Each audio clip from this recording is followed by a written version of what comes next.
ஆண்டவரும் இரட்சகருமாய் இயேசு கிறிஸ்துவின் இனிய நாமத்தினாலே உங்களை நான் வாழ்த்துகிறேன்.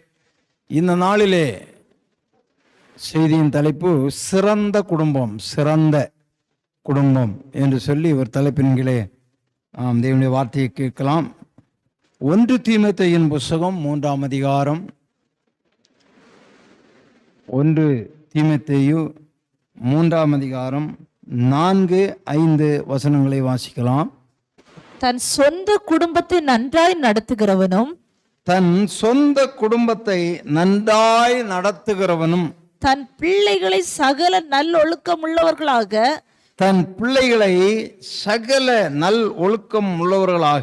கீழ்ப்படிய பண்ணுகிறவனுமாய் இருக்க வேண்டும். ஒருவன் தன் சொந்த குடும்பத்தை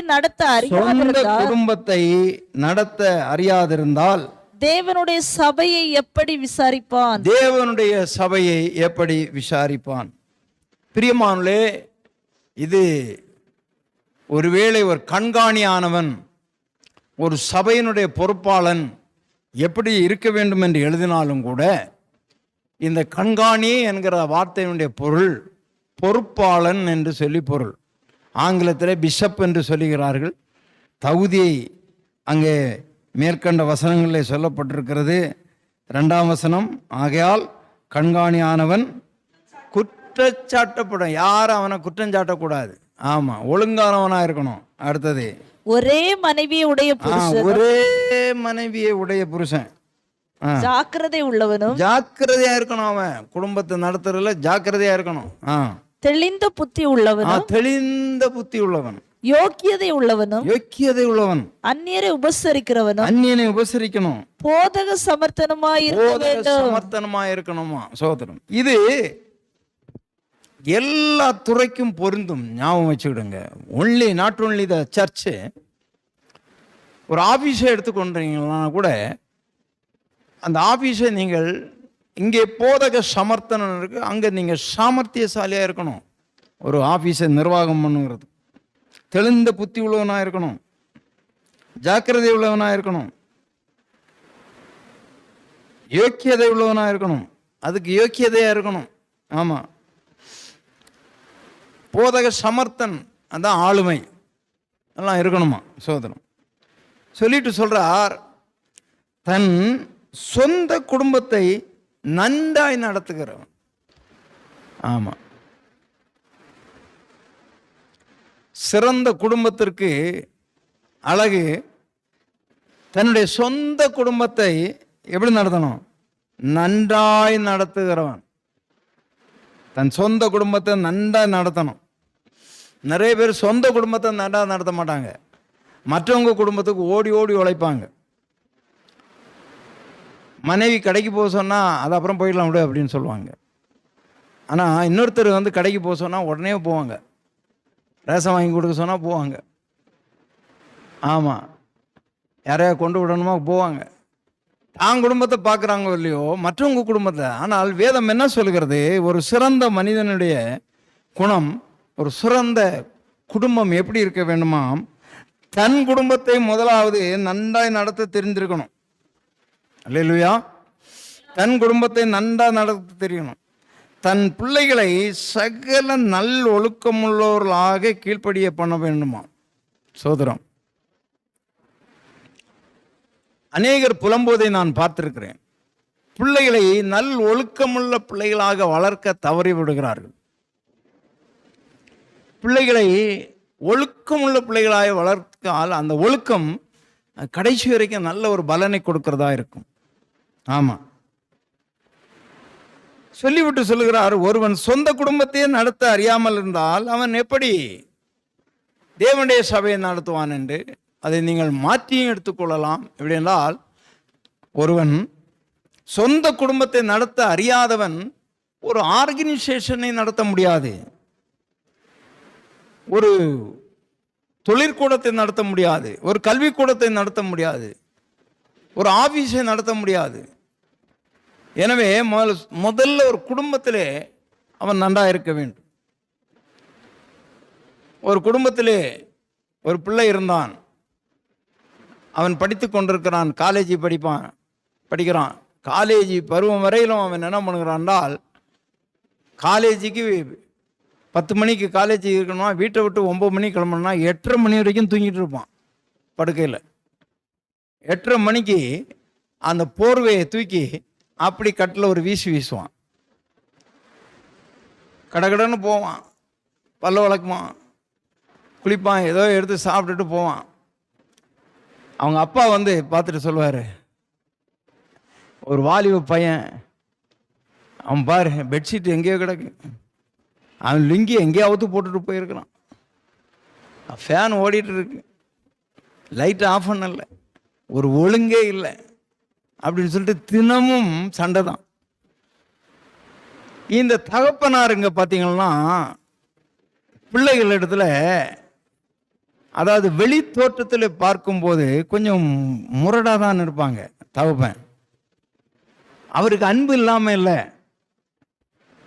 அவருக்கு நேசம் இல்லாமல் இல்லை, பாசம் இல்லாமல் இல்லை. அவர் எப்போதுமே அந்த பிள்ளைகள்ல குறைய சொல்லிட்டே இருப்பாங்க. ஏன்னா இவன் நல்லவனா மாறணும்.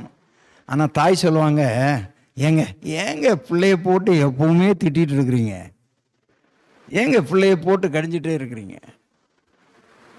கொஞ்சம் லேட்டாக வந்தால் ஏங்க பிள்ளைய திட்டுறீங்க. அந்த பிள்ளை லேட்டாக எங்கேயாவது போயிட்டு ஊர் மேய்ஞ்சிட்டு வரும். அந்த தகப்பன், உனக்கு எத்தனை மணிக்கு காலேஜ் விட்டது, எத்தனை மணிக்கு ஸ்கூல் விட்டது, ஏன் இவ்வளோ லேட்டுன்னு. அவங்க அம்மா சொல்லுவாங்க, சரி சரி விடுங்க, பிள்ளை எங்கேயோ போயிட்டு வந்திருக்கான், வாப்பா காபி சாப்பிடுப்பா, முறுக்கு சாப்பிடு, மிச்சர் சாப்பிடு, அதை சாப்பிடு, இதை சாப்பிடுன்னு அப்படியே கிட்ட போய் அப்படியே அவனை தழுவி அன்பு பாராட்டி பாசத்தை ஊட்டி அப்படியே கொஞ்சி அப்படியே பண்ணுவாங்க. தகப்பன் அப்படி இருக்க மாட்டார். தகப்பனுக்கு பிள்ளை பேரில் பாசம் இல்லாமல் இல்லை. இப்படியாக ஒவ்வொரு நாளும் நடக்கும் அந்த குடும்பத்தில். அவனும் சொல்லுவான், ஏப்பா போங்கப்பா, எப்போ பாரு என்னை திட்டிகிட்டே இருக்கிறீங்க, எப்போ பாரு திட்டு. அவர் சொல்லுவார், ஏமாடா உன்னுடைய ரூமை நீ ஒழுங்காக வச்சிருக்கிறியா, காலமை எழும்பணுன்னு அந்த பெட்ஷீட்டை மடித்து வச்சியா, அந்த குளிச்சுட்டு லுங்கியை தூக்கி போட்டுட்டு போயிருக்கிறியா, அதை ஒழுங்காக ஒரு இடத்துல மடித்து வச்சியா, டவலை ஒழுங்கான இடத்துல வச்சியா, உன் பொருள் ஏதாவது ஒழுங்காக இருக்கா பாருடா. லைட்டு ஓடிட்டு இருக்கு, ஃபேன் ஓடிட்டு இருக்கு, லைட் எரிஞ்சிட்டு இருக்கு, கரண்ட் பில் எவ்வளோ வேஸ்டாக போகுது, இதெல்லாம் கொஞ்சமாவது யோசிக்கிறியா அப்படின்னு சொல்லிட்டு ரொம்ப கடிந்து கொள்வாங்க. இப்பொழுது அவன் படித்து பெரிய ஆளாகி வேலைக்கு போகிறான். ஒரு இன்டர்வியூக்கு கூப்பிட்டுருக்குறாங்க. இந்த இன்டர்வியூக்கு போகிறாங்க. இன்டர்வியூ போகும்போது இவனுக்கு முன்னாக ஒருவன் போகிறான். வழியில் ஒரு 100 ரூபாய் நோட்டு கிடந்தது. அதை எடுத்து பாக்கெட்டில் போட்டு விட்டான். அந்த கேட்டுக்குள்ளாக நுழையும் போதே அந்த தோட்டத்திலே தண்ணீர் குழாயில் தண்ணீர் பாய்ஞ்சு கொண்டே இருக்கிறது. அது வேஸ்டாக போய் கொண்டிருக்கிறது. அப்படியே போனான். உள்ளால போகும்போது அந்த ஆபீஸில் போய் உட்கார்றான். இன்டர்வியூக்கு கூப்பிடுறாங்க. பாட்டுக்கு மற்ற இடங்கள்லாம் ஃபேன் ஓடிட்டு கிடக்கு. போய் இன்டர்வியூக்கு போனாங்க. இப்பொழுது இவன் போகிறான். இப்படி ஒரு சிலர் போனாங்க. இப்போ இவன் உள்ளாலே கேட்டுக்கு உள்ளாலே போகும்போதே கேட் ரெண்ட ஒரு 100 ரூபா நோட்டு கிடக்கிறது. இவன் பார்த்தான், அதை போய் எடுத்தான். அங்கே ஒரு வாட்ச்மேன் நின்றார். யாரோ தவறுதலாக விட்டுட்டு போயிருக்கிறாங்க 100 ரூபா, எனக்கு கொடுத்துட்டான். அப்படியே உள்ளால போகிறதுக்கு போகிறான். ஒரு குழாயில் தண்ணி பாஞ்சிட்டே இருக்கு. அது யாரும் பக்கெட்டும் இல்லை, பிடிக்கவும் இல்லை, அது பாஞ்சிட்டே இருக்கு. அதை போய் க்ளோஸ் பண்ணான். அப்படியே உள்ளால போனான். போய் உட்காந்தான். இவனுக்கு தலைக்கு மேலே ஃபேன் ஓடிட்டு இருக்கு. கொஞ்சம் அந்தாண்டு பார்க்கும்போது யாருமே இல்லை, அங்கே ஒரு ஃபேன் ஓடிட்டு இருக்கு. அதை போய் ஆஃப் பண்ணான். இப்பொழுது அவனுடைய நேரம் வந்தது. இதுக்கு முன்னதாக பலர் இன்டர்வியூக்கு போயிட்டு வெளியே வர்றாங்க. இவனுடைய நேரம் வந்தது இன்டர்வியூக்கு. அங்கே ஒருவர் இன்டர்வியூ பண்ணுறார். அவர் சொன்னார், யூ ஆர் செலக்டட் அப்படின்னு சொன்னார். ஆஃபீஸுக்கு உள்ளால தான் போனான். இன்னும் அவன் சர்டிஃபிகேட்டை பார்க்கல, அவன்கிட்ட எந்த கேள்வியும் கேட்கல. நீ செலக்ட் ஆகிவிட்டாய் என்று சொன்னாங்க. இவனுக்கு ஒரே ஆச்சரியம், என்ன என்று தெரியல. எப்படி நான் செலக்ட் ஆன, நீங்கள் என்ன ஒரு கேள்வியும் நீங்கள் கேட்கலையே அப்படின்னு. அப்பொழுது அந்த கம்பெனியில் உள்ள அந்த இன்டர்வியூ பண்ணவர் சொன்னார், அந்த ஓனர் தான் அந்த இன்டர்வியூ பண்ணார். அவர் சொன்னார், நீ உள்ளாலே கேட்டில் நுழையிறதுல இருந்து எல்லாமே எங்களுடைய கேமராவில் பதிவாகி கொண்டே இருக்கிறது. இவருக்கு முன்னதாக ஒரு இது இருக்கிறது, கம்ப்யூட்டரில் மானிட்டர் ஒன்று இருக்கிறது, அதில் எல்லாம் பதிவாகிறது. இவர் இங்கேருந்து பார்த்துட்டே இருக்கிறார். உனக்கு முன்னதாக வந்தவர்கள் இந்த வாட்ச்மேன் தான், நீங்கள் எப்படிப்பட்டவர்கள் என்று சோதிப்பதற்கும் வாட்ச்மேன்கிட்ட காசை கொடுத்து நாங்கள் போட சொல்கிறோம். ஒவ்வொருத்தரும் எடுத்து பாக்கெட்டில் போட்டுட்டு போயிட்டாங்க. நீ அந்த காசை எடுத்து வாட்ச்மேன்கிட்ட கொடுத்த. அப்படி வரும்போது தண்ணீரை நாங்கள் தான் திறந்து விட்டோம். இவன் கண்ணிலையாவது மாட்டுதா, இவன் ஏதாவது ஒழுங்காக பண்ணுறானான்னு. எல்லாரும் அவன் பாட்டுக்கு வந்துட்டாங்க.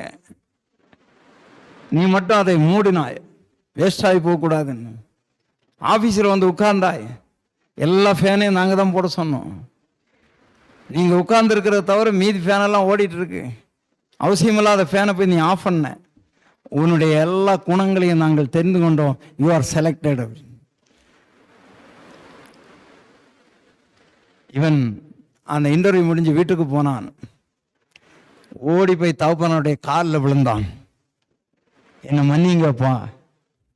அவரு ஆச்சரியமா, என்ன ஏதாவது ஃபெயிலியர் ஆயிட்டா, இன்டர்வியூக்கு போனோம் ஃபெயில் ஆயிட்டா? நான் இல்லைப்பா, நிறைய பேர் இன்டர்வியூக்கு வந்தாங்க, என்னை செலக்ட் பண்ணாங்கப்பா. எல்லாம் நீங்கள் சொல்லி கொடுத்த, நீங்கள் என்னை திட்டுனீங்களே, என்னை கடிந்து கொண்டீங்களே, எல்லாம் என்னுடைய இன்டர்வியூவில் நடந்ததப்பா. என்னப்பா சொல்கிற? ஆமாம், நான் பெட்ஷீட்டை கலைச்சி போட்டுட்டு போவேன், லுங்கியை தூக்கி போட்டுட்டு போவேன், ஃபேனை போட்டுகிட்டே நான் போவேன் ரூம்லேருந்து. எல்லாம் நீங்கள் ஆஃப் பண்ணி என்னை திட்டுவீங்க. இதெல்லாம் ஒழுங்காக பண்ணக்கூடாதா, ஒழுங்காக செய்யக்கூடாதா, வேஸ்ட்டாக போகுது பாரு, எல்லாம் சொன்னீங்க. ஆஃபீஸில் இப்படி நடந்துன்னு தவனை என்று கட்டிப்பிடித்தால் தான். நீங்கள் என்னை திட்டுனது நல்லதுக்காக, நீங்கள் என்னை கடிந்து கொண்டது நல்லதுக்காக என்று. பிரியமான தேவனுடைய பிள்ளைகளே, ஒரு குடும்பத்திலே நீ நன்றாய் நடத்த அறியாவிட்டால், நீ ஒரு சபையை, எல்லாவிட்டால் ஒரு நிர்வாகத்தை, நீ ஒரு ஆபீஸை உன்னாலே நிர்வகிக்க முடியவே முடியாது. கவனமாக இருக்க வேண்டும். ஆமாம், நீங்கள் உங்களில் ஒரு சிலர், நீங்கள் சில வீடுகளில் போய் உதவிக்காக போகிறீங்க, உங்களை சோதிப்பதற்குன்னே காசு அப்படி வச்சுட்டு போவாங்க. நீங்கள் உங்களை சோதிப்பதற்குன்னே ஒரு சிறிய மோதிரத்தை அப்படி வச்சு கீழே எங்கேயோ குப்பையில் போடுவோம். உங்களை வீடு பெருக்கும்போ அதை எடுத்து அந்த அம்மா கிட்ட, அம்மா இந்த தவ கீழே கிடக்குது பாருங்க, எடுத்து கொடுக்கணுங்களா இல்லையான்னு உங்களை சோதிப்பதற்கே பண்ணுவாங்க. ஆமாம், அப்போ நாம் எவ்வளவு ஞானமாக இருக்க வேண்டும், நம்முடைய சொந்த குடும்பத்தில் நாம் எப்படி இருக்க வேண்டும், நாம் அதாவது உலகத்தில் சொல்லுவாங்க அல்லவா, தொட்டில் பழக்கம் சுடுகாடு மட்டும்னு சொல்லுவாங்க. அது ஏன் சொன்னாங்களே எனக்கு தெரில. எனவே ஒரு குடும்பத்தை நன்றாக நடத்த ஒரு மனிதன் அறிந்திருக்க வேண்டும். அவன்தான் சபையை நன்றாக நடத்த முடியும். பிரியமான ஒரு ஆபீஸை நடத்த முடியும். கவனமாயிருப்போம். இங்கே தன் சொந்த குடும்பத்தை நன்றாய் நடத்துகிறவனும் தன் பிள்ளைகளை நல் ஒழுக்கம் உள்ளவனாக கீழ்ப்படிய பண்ணுகிறவனுமாய் இருக்க வேண்டும். குடும்பம் என்று சொல்லும் பொழுது அங்கே குடும்ப தலைவன், மனைவி, பிள்ளைகள் எல்லாம் இருக்கிறாங்க. அந்த குடும்பத்தில் ஒருவேளை வயோதிபர்கள் இருப்பாங்க. எல்லாவற்றிலையும் நாம் கவனமாக இருக்க வேண்டும். 128ஆம் சங்கீதத்தை எடுத்துக்கொள்ளுங்க. இந்த 128ஆம் சங்கீதம் பெரும்பான்மையாக திருமணமாகி அந்த கல்யாண வீட்டில் தான் இதை அதிகமாக பேசுவாங்க. இங்கே நாம் வாசிக்கிற போது 1ஆம் வசனம் என்ன சொல்லுகிறது? கர்த்தருக்கு பயந்து அவர் வழிகளில் நடக்கிறவன் எவனோ அவன் பாக்கியவான் என்று சொல்லப்பட்டிருக்கிறது. பாக்கியவான் என்று சொன்னால் ஆசீர்வதிக்கப்பட்டவன். வேதத்தில் எங்கெல்லாம் பாக்கியவான்கள் வருகிற எல்லாம் ஆசீர்வதிக்கப்பட்டவர்கள். யார் ஆசீர்வதிக்கப்பட்டவர்களாம்? கர்த்தருக்கு பயந்து அவர் வழியிலே நடக்கிறவன் எவனோ அவன் ஆசீர்வதிக்கப்பட்டவனா. அவனை குறித்து இங்கே அதுக்கு கீழே சொல்லப்பட்டிருக்கிறது, உன் கையின் பிரயாசத்தை நீ சாப்பிடுவாய், உனக்கு பாக்கியமும் நன்மை உண்டாயிருக்கும். அந்த பாக்கியம் ஆசீர்வாதம் நன்மை உண்டாய். அங்கே உன் மனைவி வீட்டு ஓரங்களில் கனிதரும் திராட்சை கொடியை போல் இருப்பாள், உன் பிள்ளைகள் பந்தியை சுற்றிலும் ஒலிவுமர கன்றுகளைப் போல் இருப்பார்கள் என்று சொல்லி இந்த ஒரு மரங்களை வைத்து ஒரு செடியை வைத்து அங்கே அவர் உதாரணமாக கூறுகிறார். அப்படியானால் நிச்சயமாக அந்த கர்த்தருக்கு பயந்த மனுஷனுக்கும் ஒரு மரத்தினுடைய சுபாவத்தை நிச்சயமாக இருக்கும். அது நாம் எங்கே பார்க்கிறோம்? இங்கே பார்க்காவிட்டாலும் 92ஆம் சங்கீதத்தில் 12ஆம் வசனத்திலே பார்க்கிறோம். 92ஆம் சங்கீதம் 12ஆம் வசனம் வாசிங்க. நீதிமான் எப்படி இருப்பானா? பனையை போல செழித்து லீபனோன் உள்ள கேதுரு மரத்தை போல இருப்பானாம். ஆமா, நீதிமான் அங்க அவன் தான் கர்த்தருக்கு பயந்தவன்.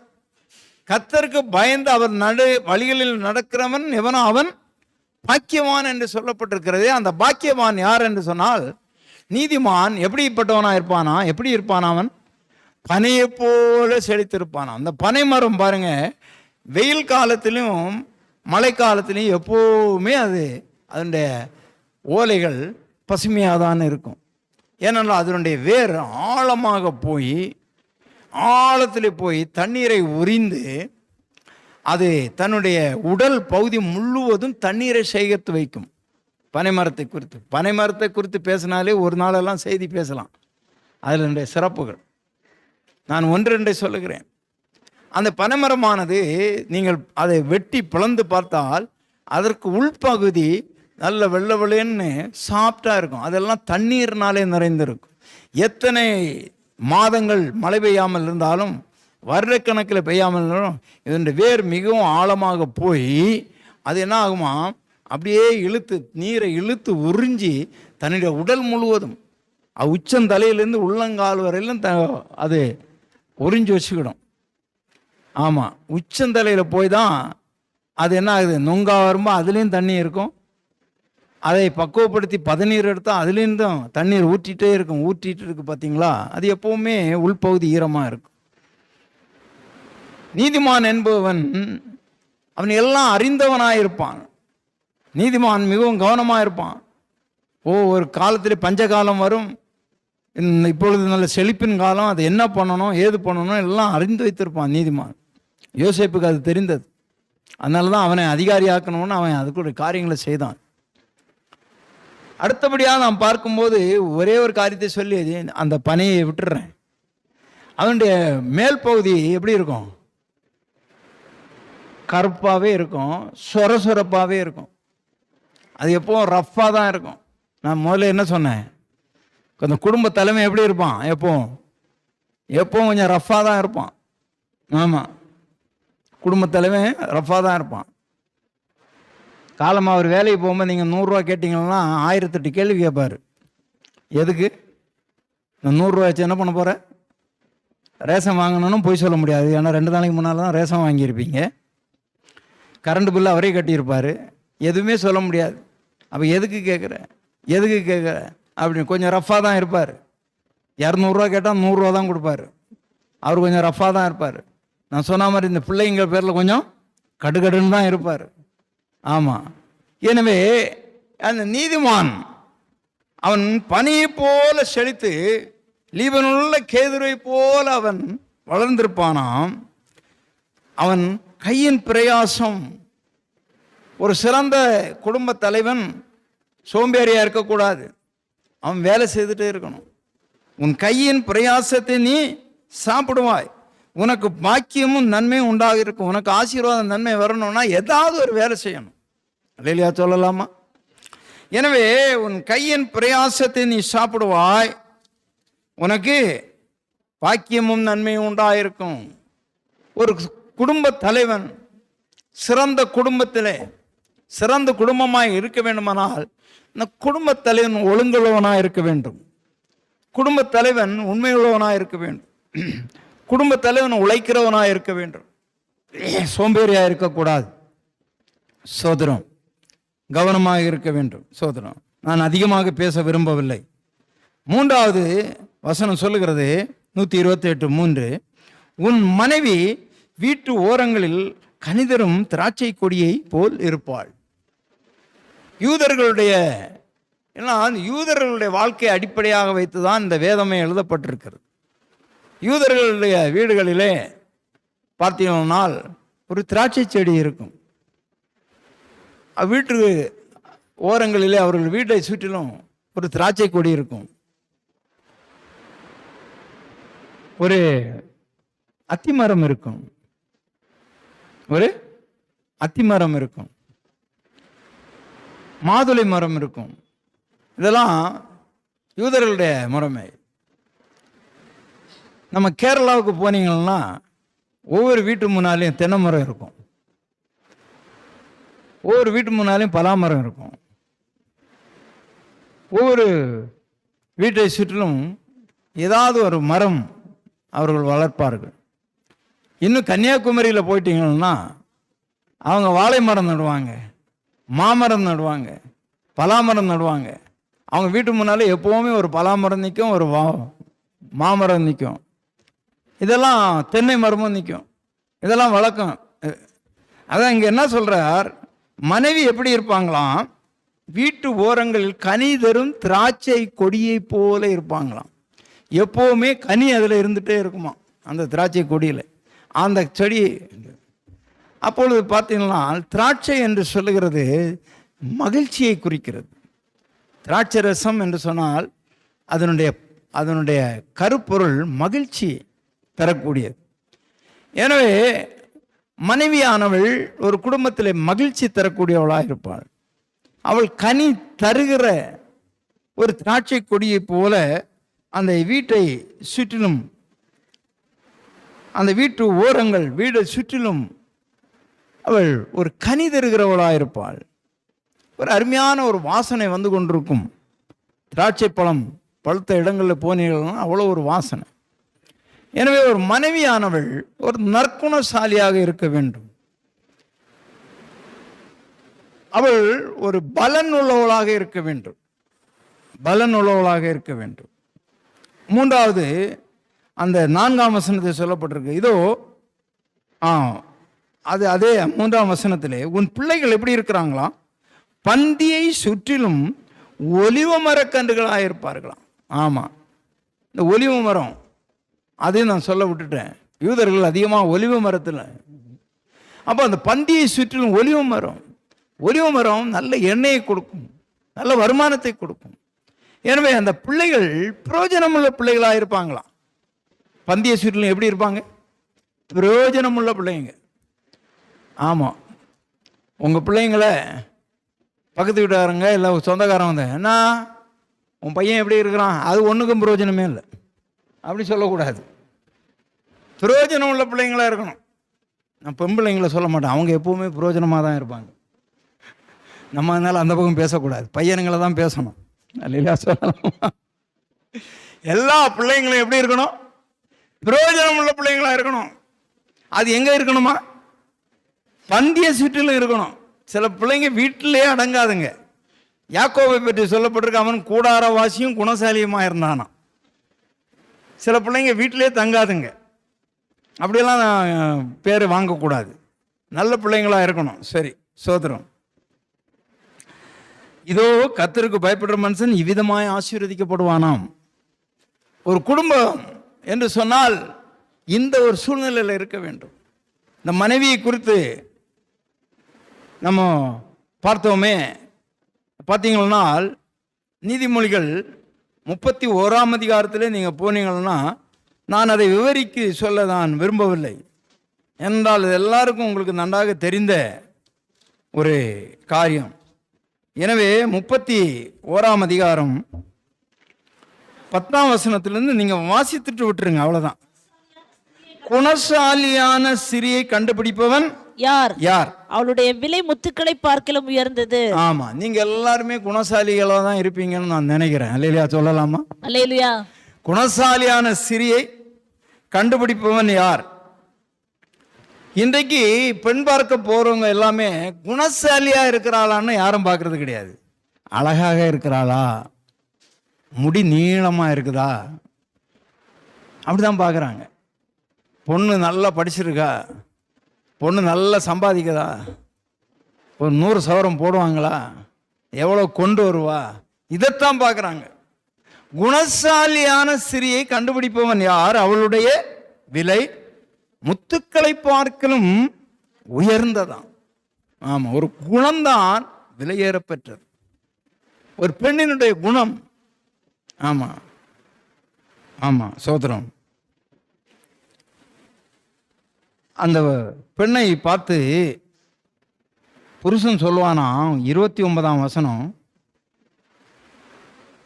அநேக பெண்கள் குணசாலிகளா இருந்தது உண்டு, அநேக பெண்கள் குணசாலிகளா இருந்தது உண்டு, நீயோ அவர்கள் எல்லாருக்கும் மேற்பட்டவள் என்று அவளை புகழுகிறான். அப்பாடா, என்ன சொல்றானாம் புருஷன்? எவ்வளோ சிறிகள் இருக்கிறாங்கம்மா, நீ இருக்கிறியே ஐயோன்னு புகழணும். உங்க வீட்டுக்காரர் உங்களை அப்படி புகழ்றாரா? எவ்வளோ சிறிகள் இருக்கிறாங்க. நீங்க சிரிக்கிறத பார்த்தா நீங்க குடும்பத்துக்கே ஆப்பு வைக்கிறதுக்கு வந்திருக்கிறீங்க போல இருக்குன்னு சொல்ற மாதிரி இருக்கு. புருஷன் என்ன சொல்லணுமா? அப்பா, எவ்வளோ ஊர்ல பெண்கள் எல்லாம் இருக்கிறாங்களே, நீ இருக்கிறியாம்மா, உன்ன மாதிரி கிடைக்குமா தங்கம் செல்லம் கண்ணே தேனே கற்கண்டே, அப்படியெல்லாம் அங்க இருக்குதா? உங்க கண்ணை எல்லாம் நல்லா தொடச்சிட்டு பார்த்தா இருக்கும். ஏனென்றால் அவன் என்ன சொல்றானா, புகழுகிறான். புகழுறவன் என்ன பண்ணி புகழுவான்? மூஞ்சியை பாரு அப்படின்னா சொல்லி புகழுவான். ஏன்னா உன் கண்ணே பார்த்தாலே உன்னத பாட்டை படிங்க, அப்போ தெரியும். ஆஹா, உன் கண் அப்படியே புறா கண்களை போல இருக்கு, உன் கூந்தல் எப்படி இருக்கு தெரியுமா, உன் மூக்கு எப்படி இருக்கு தெரியுமா, உன் வாய் எப்படி இருக்கு, உன் பற்கள் எப்படி இருக்கு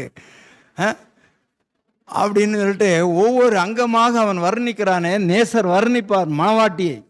அதெல்லாம் ஆவிக்குரிய அர்த்தங்கள், தங்கம், அதெல்லாம் முத்துக்கள், பிரியமான அந்த வார்த்தைகள். அப்படியானால் ஒரு குடும்ப ஸ்திரியை தன் புருஷன் என்ன பண்ணணுமா? அப்படியே புகழுகிறான் புகழுகிறான். அநேகம் பெண்கள் குணசாலிகள் இருந்ததுண்டு, நீயோ அவர் எல்லாவற்றுக்கும் மேற்பட்டவள் என்று அவளை புகழுகிறான். சில புருஷனுங்க வெளியே எங்கேயாவது போயிட்டு வந்து, வெளியே ஆஃபீஸுங்களில் இவன் வேலை பார்க்குற இடத்துல வந்துட்டு மனைவிட்ட புகழுவான். யாரை புகழுவான்? எங்கள் ஆஃபீஸில் ஒரு பெண்ணு இருக்கிற பாரு, என்ன சுறுசுறுப்பு, என்ன மாதிரி வேலை, எங்களெல்லாம் என்ன மாதிரி sir sir sir sir tea வேணுமா சார், சார் தண்ணி வேணுமா சார். அந்த பொண்ணு என்ன உபசரிக்கிறா, நீ தண்ணி கேட்டால் கூட வேணாம் வேணாம் மொண்டு குடியே, அங்கே பானையில் இருக்கு போ அப்படின்னு சொல்றியே, திட்டுறியே. இப்படியெல்லாம் வந்து வேற பெண்களை தான் புகழ்றாங்க நிறைய குடும்பங்கள்ல. கவனமா இருக்கணும். சிறந்த குடும்பம் அந்த மனைவியை புகழ்கிறான் பாருங்க இவன். சரி, 10ஆம் வசனம் ஆயிடுச்சா? 11ஆம் வசனம், அவள் புருஷனுடைய இருதயம் அவளை நம்பும். அவள் புருஷனுடைய இருதயம் அவளை நம்புமா. அவள் சம்பத்து குறையாது. ஆமா, சம்பத்து என்றால் செல்வாக்கு. அவளுடைய சம்பத்து குறையாதாம். அவள் உயிரோடு இருக்கும் நாளெல்லாம் அவனுக்கு தீமையானது அல்ல, நன்மையே செய்கிறாள். அல்லேலூயா சொல்லலாமா? அதே நீதிமொழிகளிலே தான் சாலோமன் எழுதுவார், மனைவியானவள் ஓயாத ஒழுக்கு, அவ எலும்புரிக்கின்னு எழுதுவார். புரியுதா? சாலோமன் சிலரை எப்படி எழுதுறாரு? ஐயோ எலும்புரிக்காது, அது ஓயாத ஒழுக்கு, அது ஒரே சண்டை அப்படின்னு எழுதுவார். இங்கே எழுதுகிறார், அவள் சம்பத்து குறையாது, அவள் உயிரோடு இருக்கிற நாளெல்லாம் அவனுக்கு தீமை அல்ல, நன்மையே செய்கிறாள். சுருக்கமா சொன்னா, புருஷனுக்கு துரோகமே பண்ணலையாம் அந்த மனைவி. அல்லேலூயா சொல்லலாமா? அப்புறம் பாருங்க, ஆட்டு மயிரையும் சணலையும் தேடி தன் கைகளினாலே உற்சாகத்தோடு வேலை செய்கிறாள். அவள் ஒரு வியாபார கப்பலை போல் இருக்கிறாள், தூரத்திலிருந்து தன் ஆகாரத்தை கொண்டு வருகிறாள். 15ஆம் வசனம் என்ன சொல்லுது? இருட்டோடு எழுந்து. எப்போ எழும்பணுமா? சூரியன் சில ஆளுங்களுக்கு உடம்புல பட்டு சூடு ஏறினா கூட எழும்ப மாட்டாங்க. ஆமாம், இன்னும் போர்த்திட்டு படுத்து கிடப்பாங்க. இவ இருட்டோட எழுந்து எப்படி இருக்கிறாளாம்? தன் வீட்டாருக்கு ஆகாரம் கொடுத்து தன் வேலைக்காரிகளுக்கு படி அளக்கிறாளாம். ஆமா, ஒரு வயலை விசாரித்து அதை வாங்குகிறாள். தன் கைகளின் சம்பாத்தியத்தினாலே திராட்சை தோட்டத்தை நாட்டுகிறாள். தன்னை பலத்தினாலே இடைகட்டி கொண்டு தன் கைகளை பலப்படுத்துகிறாள். தன் வியாபாரம் பிரயோஜனம் உள்ளது என்று அறிந்திருக்கிறாள். இரவிலே அவள் விளக்கு அணையாதிருக்கும். அப்படின்னா அவ நிம்மதியா சமாதானமா நம்பிக்கையோடு அவர் தூங்குவா. நாளைக்கு எனக்கு இந்த காரியங்கள்லாம் நடக்கும், நான் இதெல்லாம் ரெடி பண்ணி வச்சிருக்கிறேன், நம்பிக்கையோடு இருப்பாள். அவள் விளக்கு அணையாதான். தன் கைகளை ராட்டினத்தின் மேலே வைக்கிறாள். அவள் விரல்கள் கதிரை பிடிக்கும். சிறுமியானவர்களுக்கு தன் கையை திறந்து ஏழைகளுக்கு தன் கரத்தை நீட்டுகிறாள். இப்படின்னு அங்கே அவளை குறித்து சொல்லப்பட்டிருக்கு. நல்ல ஒரு சிறந்த குடும்பம் என்று சொல்லும்போது அந்த குடும்பத்தை குறித்து எழுதப்பட்டிருக்கிறது வேதத்தில். கவனமாக இருக்க வேண்டும். அல்லேலூயா சொல்லலாமா? எனவே பிரியமான தேவனுடைய பிள்ளைகளே, நம்ம ஒரு சிறந்த குடும்பமாக இருக்கும்போது தான் அந்த வீட்டிலே என்ன செய்கிறோமோ, எப்படி ஒழுக்கமாக இருக்கிறோமோ, எப்படி, அதுதான் சமுதாயத்தில், அதான் வேலை ஸ்தலங்களில், அதான் ஒரு காரியத்தை நிர்வகிக்கிறதுல எல்லாவற்றையும் அங்கே எழுதுகிறார் பாருங்க. கர்த்தருக்கு ஸ்தோத்திரம். எனவே அநேக குடும்பங்கள் வேதத்திலே சொல்லப்பட்டாலும் ஒரு 2-3 குடும்பங்களை மாத்திரம் நான் வேகமாக சொல்லி முடிக்கிறேன். கர்த்தருக்கு ஸ்தோத்திரம். எபிரேயர் 11ஆம் அதிகாரம் 7ஆம் வசனத்தை வாசியுங்கள். எபிரேயருக்கு எழுதின நிருபம் 11ஆம் அதிகாரம் 7ஆம் வசனம். விசுவாசத்தினாலே நோவா தற்காலத்திலே காணாதவை குறித்து தேவ எச்சரிப்பு பெற்று பயபக்தி உள்ளவனாகி தன் குடும்பத்தை ரட்சிப்பதற்காக பேழையை உண்டு பண்ணினான். தன்னை ரட்சிப்பதற்காக அல்ல, தான் மட்டும் வாழ வேண்டும் என்ற எண்ணமல்ல அவருக்கு, தன் குடும்பத்தை ரட்சிப்பதற்காக பேழையை உண்டு பண்ணினான். அதனாலே அவன் உலகம் ஆக்கினைக்கு உள்ளானது என்று தீர்த்து விசுவாசத்தினால் உண்டாகும் நீதிக்கு சுதந்திரவாளியானான். பிரியமான தேவனுடைய பிள்ளைகளே, எனவேதான் நாம் ஆதியாகமத்தில் 6ஆம் அதிகாரத்தில் பார்க்கும்போது அந்த நோவாவை குறித்து சொல்லப்பட்டிருக்கிறது. நோவா எப்படிப்பட்டவனாக இருந்தாராம்? அவன் நீதிமானும் உத்தமனும் கர்த்தருக்கு பயந்து பொல்லாப்புக்கு விலகுவனான ஒரு நல்ல மனிதனாக அந்த நோவா இருந்தான். அப்படி அவன் இருந்ததுனாலே அந்த பேழை ஆண்டவர் செய்ய சொல்றார், அவன் செய்தான்.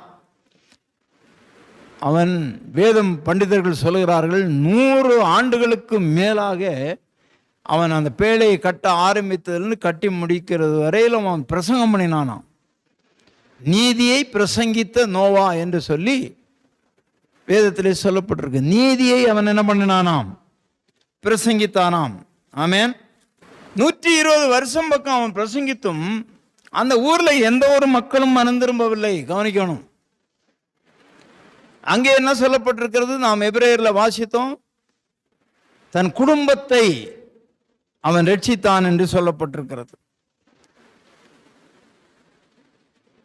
குடும்பத்தை ரட்சிப்பதற்கு வேதம் சொல்லுகிறது, நோவாவும் அவனுடைய மனைவியும் அவனுடைய குமாரரும் குமாருடைய மனைவிகளும் மொத்தம் 8 பேர் மாத்திரம்தானாம் அந்த அழிவிலிருந்து காக்கப்பட்டார்கள். நன்றாக கவனிக்கணும்.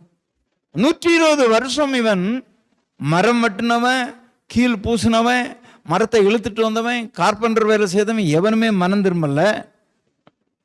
ஆனால் அவனுடைய மனைவி அவன் சொன் பேச்சை கேட்டு பேழையில் வந்தாள். நன்றாய் கவனிக்கணும்.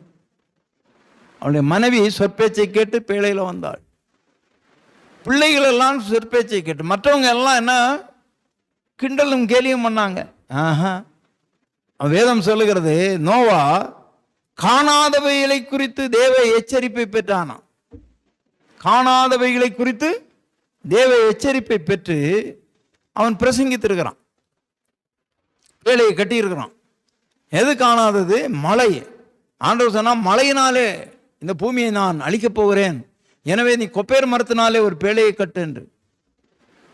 அவன் நான் நம்பி அந்த பேழையை கட்டினான். அந்த பேழைக்குள்ளால யாருமே வரல, யாரும் விசுவாசிக்கல, எல்லாரும் கிண்டலும் கேலியும் பண்ணாங்க. மழையே, மழை வருதான், அப்படி என்ன வரப்போகுது, அப்படி என்ன தண்ணி வரப்போகுது, தண்ணி வந்து உலகத்தையே அழிச்சிருமா, இவன் ஒரு பைத்தியக்காரன் ஐயா இல்லையா சொல்லலாமா? நம்ம கூட இயேசு கிறிஸ்து வரப்போகிறாருங்க, இந்த பூமியின் முடிவு வரப்போகணுன்னா நம்மளை என்ன சொல்கிறாங்க, இதெல்லாம் பைத்தியக்காரனுங்க ஐயா, நல்லா சம்பாதிக்கணும், நல்லா சேர்க்கணும், நல்லா அனுபவிக்கணும், உலகத்தில் அனுபவிக்கிறதுக்கு தானே எல்லாம் நமக்கு கொடுத்துருக்கு, எல்லாத்தையும் அனுபவிச்சுட்டு சாவணும் ஐயா அப்படின்னு சொல்கிறாங்க.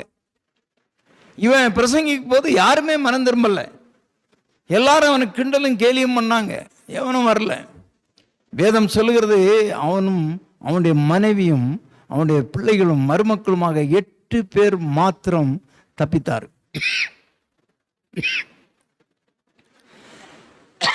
அப்படியானால் அவனுடைய மனைவி பிள்ளைகள் எல்லாம் நோவாவுடைய சொற்பேச்சை கேட்டாங்க. அல்லையா சொல்லலாமா? கீழ்ப்படிந்தாங்க. நம்ம என்ன பண்ணுவோம், இந்த மனுஷன் நேற்றைக்கு வரைக்கும் நல்லா தான் இருந்தான், திடீர்னு மரம் வெட்ட சொல்கிறான், பேழையை கட்ட சொல்கிறான், அந்த பேழைக்கு உயரமும் நீளமும் அகலம் எல்லாம் பார்த்தா அது கொஞ்சம் கொஞ்சம் மேலேயா புரிகிறதா உங்களுக்கு? கிட்டத்தட்ட 100 வருஷத்துக்கு பக்கம் ஆகிருக்கு அதை கட்டி முடிக்கிறதுக்கு. எவ்வளவாக நம்மளன்னா சொல்லுவோம், அந்த ஆளுக்கு பைத்தியமே பிடிச்சி செய்யான்னு சொல்லுவோம். ஆனால் அவன் மனைவி அப்படி சொல்லலை, நம்ம ஆள் செய்தா சரியாதான் இருக்கும், நம்ம ஆள் சொன்னா சரியாதான் இருக்கும். அவர் யார்? நீங்க செய்தியினுடைய கருத்தை புரிஞ்சுக்கணும். நோவா யார்? 6ஆம் அதிகாரம் அந்த 8ஆம் வசனமா 10ஆம் வசனம் வாசிங்க. ஆதியாகமம் 6ஆம் அதிகாரம்.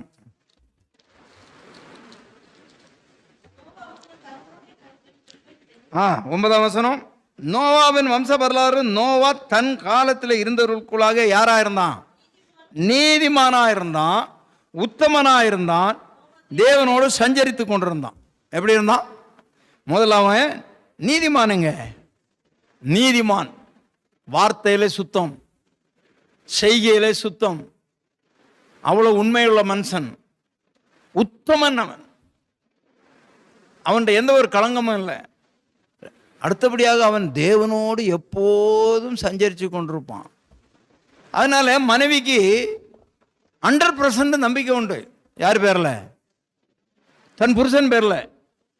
அவர் நீதிமான், அவர் சொன்னால் நடக்கும், அவர் சொல்படி நம்ம பண்ணுவோம் அப்படின்னு சொல்லிட்டு. புரிகிறதா உங்களுக்கு? அப்படியானால் உங்கள் குடும்பம் சிறந்த குடும்பமாக இருந்தால் ஒன்றே அவரை நீதிமான்களாக மாற்றிடுங்க. நீதிமானாக இருக்கிறாரான்னு பாருங்க, அவர் நீதிமானும் உத்தமனாக இருக்கிறாரான்னு பாருங்க. இல்லைன்னா நீங்கள் என்ன பண்ணணும்? ஒரு உருட்டுக்கட்டையை தூக்கி மண்டையை உடைக்கணும்னு நான் சொல்ல மாட்டேன், ஜெபம் பண்ணணும், முட்டி போட்டு ஜெபம் பண்ணணும். உங்கள் புருஷன் நீதிமானாய் மாறும்படியாக, உங்கள் புருஷன் தேவனோடு சஞ்சரிக்கும்படியாக என்னைக்காவது நீங்கள் ஜெபம் பண்ணியிருக்கிறீங்களா? ஒரு 2 நிமிஷம் உன் புருஷனுக்காக ஜெபம் பண்ணியிருக்கிறீங்களா? ஆண்டவரே அவரை ரட்சியும், அவர் ஒரு நீதிமானாய் மாறணும், தேவனோடு அவர் சஞ்சரிக்கணும், அவர் தேவனோடு சஞ்சரிக்கணும், உத்தமமான ஒரு மனிதனாக அவர் இருக்கணும் அப்படின்னு ஜெபம் பண்ணுங்க. நீங்கள் ஜெபம் பண்ணாததுனால தான் அவர் இன்னும் மனம் திரும்பாமல் இருக்கிறார். அதனால ஜெபம் பண்ணுங்க இன்னையிலிருந்து. அந்த குடும்பம் தான் சிறந்த குடும்பம். எனவே நோவா சொல்லுகிறது நிச்சயமாக நல்லதுதான் சொல்லுவாருன்னு அந்த மனைவியும் மக்களும், இந்த காலத்து மக்கள் எல்லாம், வாலிப பையனுங்க எல்லாம் இப்படி ஒரு காரியத்துன்னா அவங்க கீழ்ப்படிவாங்களா? அட போய் அவன் வேலையை பார்த்து, என்னமோ மழை பெய்ய போதான், உலகம் அழிய போதான், இவர் மட்டும் என்னமோ காப்பாற்றப்பட போகிறாராம் அப்படின்னு கிண்டலும் கேள்வி. ஆனால் அந்த பிள்ளைக்கு ஒரு வார்த்தையும் சொல்லலை. இல்லையா சொல்லலாமா? நன்றாய் கவனிக்கணும், நன்றாய் கவனிக்கணும். அதான் இன்னொரு குடும்பத்தை நான் சொன்னேன்னு சொன்னேன். இன்னொரு குடும்பம் இருக்கிறது. யார் குடும்பம்னா லோத்தின் குடும்பம். அவனும் நல்லவன் தான், நீதிமான் தான் அவனும். அந்த லோத்தை குறித்து 19ஆம் அதிகாரத்தில் ஆதியாகமத்தில் சொல்லும்போது, அவன் தங்கியிருந்த பூமி, அவன் ஆபிரகாமை விட்டு அவன் போனானே, அந்த சோவாருக்கு அடுத்ததான பூமியானது நீர்வளம் பொருந்தியதாக, அதாவது 13ஆம் அதிகாரத்தில் இருக்கும். கண்களை ஏறிட்டு பார்க்கும்போது அவன் சொல்லுவார் அல்லவா, ஆபிரகாம், எப்பா நம்ம சகோதரர்கள், நம்ம மந்தை மேய்ப்பருக்கும் ஓ மந்தை மேய்ப்பருக்கும் ஏன் மந்தை மேய்ப்பருக்கும் வாக்குவாதம் வருகிறது, நம்ம சகோதரர்கள், நமக்குள்ளே சண்டை வேண்டாம், நீ வலது பக்கம் போனால் நான் இடது பக்கம் போகிறேன், நீ முன்னால் போனால் நான் பின்னால் போகிறேன்னு அப்படி சொல்லுவார் பாருங்க.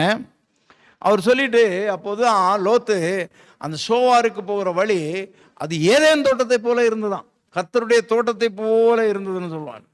அதை தெரிந்து கொண்டு அங்கே போனால் அதுதான் என்ன பூமி, சோதோம் பூமி. அந்த சோதோம் கொமோரா பட்டணம் அங்கே போய் குடியிருந்தார். அங்கே போய் குடியிருந்தது மாத்திரமல்ல, தேவ தூதர்கள் வரும்பொழுது அவர் அந்த வீதியிலே ஒலிமுக வாசல்ல உட்கார்ந்திருப்பார். அல்லேலூயா சொல்லலாமா?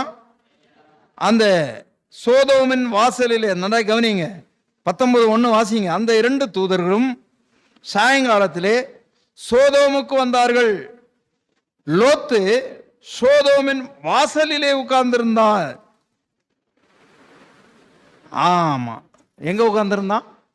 சோதோமின் வாசல், அதான் ஒலிமுக வாசல். அந்த ஒலிமுக வாசல் எதற்கு? அங்கதான் பஞ்சாயத்து கூடும், அங்கதான் தீர்ப்பு சொல்லுவாங்க. இவர் பஞ்சாயத்து தலைவரே ஆயிட்டார். யாரு? லோத்து. யாருக்கு பஞ்சாயத்து தலைவரானார்? சோதோம் கொமோரா மக்கள், வணங்கா கழுத்துள்ள மக்கள், மோசமான மக்கள், விபச்சார சந்ததிகள், மோசமான ஜனத்துக்கு இவன் தலைவர் நியாய தீர்ப்பு செய்யறதுக்கு போய் உட்கார்ந்துருக்கிறான் இவன். அங்கே வந்து அவங்க என்ன பண்ணாங்க, சரி இவன் உடனே வந்தவங்க தூதர்கள் நிறைஞ்சு, வாங்கய்யா என் வீட்டில் வந்து தங்குங்க. அவங்க சொன்ன, இல்லை நாங்கள் வெளியே தங்கிடுறோம். இல்லை வாங்க என் வீட்டில் தங்க. போனாங்க, அப்பன் சுட்டு கொடுத்தான், சாப்பிட்டாங்க, பிடிச்சிட்டாங்க. அந்த மக்கள் எல்லாம் வந்து புதுசாக ஒருத்தர் வந்துட்டாங்கலாம், அவங்களோடு கூட ஆணோடு இப்போ அவலட்சணமாக நடக்குது அந்த காரியங்களை செய்வதற்கு மக்கள் வந்து கூட்டிட்டாங்க வாசலில். அப்படியும் அந்த நீதிமானாகிய லோத்து சொல்கிறாரு, என்கிட்ட புருஷன் அறியாத 2 பெண்கள் இருக்கிறாங்க, அவங்கள வேணா கூட்டிகிட்டு போங்கய்யா, என் வீட்டுக்கு வந்தவங்கள எதுவும் தப்பு பண்ணிடாதுங்கன்னு கெஞ்சிறான். ஆனாலும் அவனை தள்ளிட்டு வீட்டுக்குள்ளால போய் அவர்களை துன்புறுத்த ஆரம்பித்த உடனே அவர்களுக்கு எல்லாருக்கும் குருட்டாட்டம் பிடிக்கும்படியாக என்ன பண்ணிட்டாங்க, அந்த தூதர்கள் பண்ணிட்டாங்க. ஆமென். குருட்டாட்டம் பிடிக்கும்படியாக 11ஆம் வசனம், தெருவாசலில் இருந்த பெரியோரும் சிறியோரும் மனிதருக்கு குருட்டாட்டம் பிடிக்க பண்ணினார்கள். அப்பொழுது அவர்கள் வாசலை தேடி தேடி அழுத்து போனாங்களாம். அல்லேலூயா சொல்லலாமா? அப்படி போயிட்டாங்க. மறுநாளில் கிழக்கு வெளுக்கும் போது அந்த தூதர்கள் லோத்தை சொல்றாங்க, இந்த பூமியை ஆண்டவர் அழிக்க போகிறார், இங்கே இருந்து உனக்கு யார் யார் இருக்கிறாங்க கூட்டிட்டு புறப்படும். அன்னை கவனிங்க, நோவா காலத்திலே தன்னுடைய பிள்ளைகளுக்கு மனைவிமாராகிய மருமக்களோடு கூட அவன் பேழைக்கு போனான். இப்பொழுது இந்த மருமக்களையும் கூப்பிடுறாங்க. இந்த பெண்களை கல்யாணம் பண்ண போகிற மருமக்கள் அவனுங்கெல்லாம் வரமாட்டேன்னு சொல்லிட்டாங்க. இந்த பெண் பிள்ளைகளை 2 பேரையும் கூட்டிகிட்டு லோத்து யோசித்து நிற்கிறார். ஏன்னா நான் இவ்வளோ நாளும் வாழ்ந்தது எப்படி வாழ்ந்தேன், கட்ட பஞ்சாயத்து பண்ணிட்டு ஊருக்கு தலைவனாக இந்த ஊரில் பழகி போச்சு, இந்த ஊர் மக்கள் எல்லாம் என்னை மதிக்கிறாங்க, எப்படி இதெல்லாம் அப்படின்னு சொல்லிட்டு 15ஆம் வசனம், கிழக்கு வெளுக்கும் போது அந்த தூதர் லோத்தை நோக்கி, பட்டணத்திற்கு வரும் தண்டனையில் நீ அழியாதபடிக்கு எழுந்து உன் மனைவியையும் இங்கே இருக்கிற உன் 2 குமாரத்திகளை அழைத்து கொண்டு போ என்று சொல்லி அவர்களை துரிதப்படுத்தினார்கள். அதுக்கு முந்தின வசனம் என்ன சொல்லுது, அப்பொழுது லோத்து புறப்பட்டு தன் குமாரத்திகளை விவாகம் பண்ண போகிற தன் மருமக்களோட பேசி, நீங்கள் எழுந்திருந்து இந்த ஸ்தலத்தை விட்டு புறப்படுங்கள், கர்த்தர் இந்த பட்டணத்தை அழிக்கப் போகிறார் என்றான். அவனுடைய மருமக்கள் மாரின் பார்வைக்கு அவன் எப்படி இருந்ததான், பரிகாசம் பண்ணுகிறது போல இருந்ததான். கவனிங்க, நோவாவுடைய மருமக்கள் சொன்ன உடனே கீழ்ப்படிந்து பேழையில போனாங்க. இங்கேயும் ஒரு தப்புவதற்கு ஒரு வழி இருக்கிறது. வெளியே வாங்க, அழிய போகுது இந்த பூமின்னா அவனுங்க என்ன பண்ணலாம், கிழவன் பரிகாசம் பண்ணிட்டு இருக்கிறான் போல இருக்கு அப்படின்னு நினைச்சாங்க. இல்லையா சொல்லலாமா? அப்படி தாமதிக்கும் போதுதான் 16ஆம் வசனம், அவன் தாமதித்து கொண்டிருக்கும் போது தாமதிக்கிறான். ஐயோ, என் பொண்ணுங்களுக்கெல்லாம் மாப்பிள்ளை எல்லாம் பேசி முடிவு பண்ணி வச்சிருக்கிறேன், இவனுங்க வேற என்ன கிண்டல் பண்றானுங்க, வரமாட்டேங்கிறானுங்க. என் மனைவி சொல்றா, இருங்குங்க, இப்பதான் பட்டு புடவை எடுத்தேன், இன்னும் ஒரு நாள் கூட கட்டி அளவு பார்க்கவே இல்லை, டெய்லர்கிட்ட கொடுத்துருக்கிறேன்